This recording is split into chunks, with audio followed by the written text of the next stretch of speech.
দাজ্জাল এখন কোথায় আছে? উত্তর, সে পৃথিবীতেই আছে। কোথায় আছে? পৃথিবীতেই।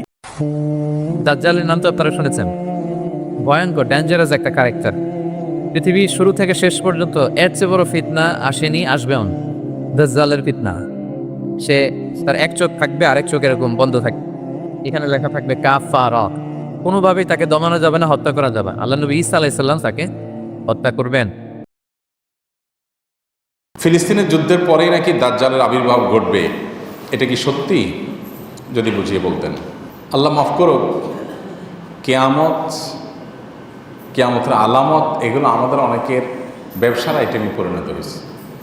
এই কথাটা এই জন্য বলা যে কেয়ামত রিলেটেড মুখরোচক অনেক কিছু তিলের তাল বানায়া চমকপ্রদভাবে উপস্থাপন করে আমরা অনেকে ভিউ কামাই, আমরা ভিডিও আপনার রিচ বাড়াই। এগুলো যেমন কিছু ইউটিউবারদের দোষ আছে, আবার কিছু হুজুর টাইপের মানুষ, দেখতে হুজুরের মতো দেখা যায়, এই টাইপের মানুষের কিছু আছে যে এই জাতীয় জিনিস চমক লাগাই দিয়া অযথা আপনার কোরআন হাদিসের কোনো ভিত্তি নাই, কোনো কিছু নাই, সেটাকে আমরা চমক সৃষ্টি করি।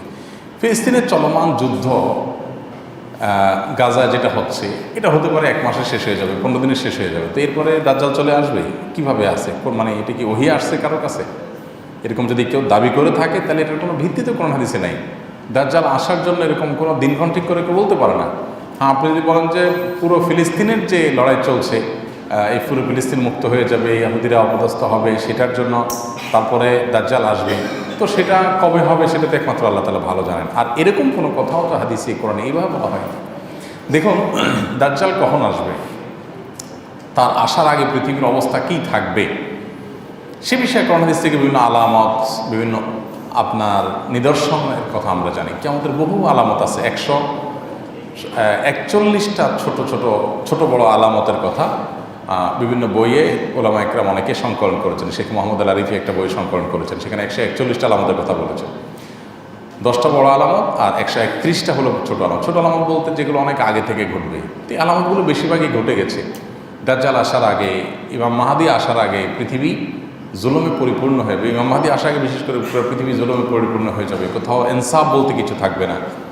তারপরে একটা সময় তার আবির্ভাব ঘটবে। আবির্ভাব ঘটার আগে পৃথিবীর একটা পরিস্থিতি তৈরি হবে, সেগুলো হাদিসে আছে। কিন্তু সুনির্দিষ্ট ঘটনা এটার পরে ঘটবে, ওইটার পরে ঘটবে, অমুক জায়গায় দাজ্জাল আইসা গেছে, অমুক জায়গায় মাহদী আইসা গেছে, অমুকে দাবি করছে, হান হয়েছে, তান হয়েছে, এই জিনিসগুলো নিয়ে আপনার নিজে থেকে বিভিন্ন রকমের হিসাব নিকাশ মিলায়া একরকম মানুষকে বিভ্রান্তিতে ফেলে দেওয়ার যে একটা প্রচেষ্টা, এটা হওয়া উচিত না। এটা খুবই গর্হিত এবং অন্যায় কথা, এটা আমাদের লক্ষ্য করা উচিত। অতএব মানে চলমান যে ফিলিস্তিনের যুদ্ধ যেটা গাজায় হচ্ছে, এটার পরপরই দাজ্জাল আবির্ভাব ঘটবে এবং কোনো কথা আমার জানা নেই, কোরআনে সেরকম কোনো কথা বলা হয়েছে বলে আমি জানি না। অতএব কেউ যদি বলে এটা তার দায়িত্ব। তবে হ্যাঁ, এটা ঠিক যে দাজ্জাল আসার আগে পৃথিবীতে দাজ্জালের আলোচনা উঠে যাবে। এমন কোনো নবী পৃথিবীতে আসেন নাই যে নবী দাজ্জাল সম্পর্কে মানুষকে সাবধান করেন নাই। এবং নবী করিম সাল্লাল্লাহু আলাইহি ওয়াসাল্লামের বিভিন্ন হাদিস থেকে আমরা জানতে পারি যে দাজ্জালের পৃথিবীতে তার প্রকাশ ঘটার আলামত হলো মানুষ দাজ্জাল আলোচনা ভুলে যাবে। অতএব কিয়ামতের আলামতের আলোচনা করা নিষেধ না, আলোচনা করতে হবে। কোরআন হাদিসে যা আছে তা, মন গড়া মুখরোচক কথা দিয়ে চমক সৃষ্টি করার জন্য না। অবশ্যই দাজ্জাল আগমন কখন ঘটতে পারে, তার গুণ বৈশিষ্ট্য, তার বৈশিষ্ট্যগুলো কী থাকবে, তার আলামতগুলো কী থাকবে, সেগুলো আমাদের জানা থাকবে। এবং সেই সাথে তার থেকে আত্মরক্ষার জন্য আমরা নামাজের শেষ বৈঠকে দাজ্জাল থেকে পানা চাওয়ার দোয়া আছে, সেটা পড়ব। সূরা কাহাফের প্রথম 10 আয়াত মুখস্থ করার কথা আছে, সেটা করব। সূরা কাহাফ তেলাওয়াতের কথা বলা আছে, ঈমানকে মজবুত করতে হবে। এগুলো করলে দাজ্জালের ফিতনা থেকে আপনি বাঁচতে পারবেন। কিন্তু আগে থেকে বিভিন্ন মুখরোচক কথা যেন আমরা না বলি।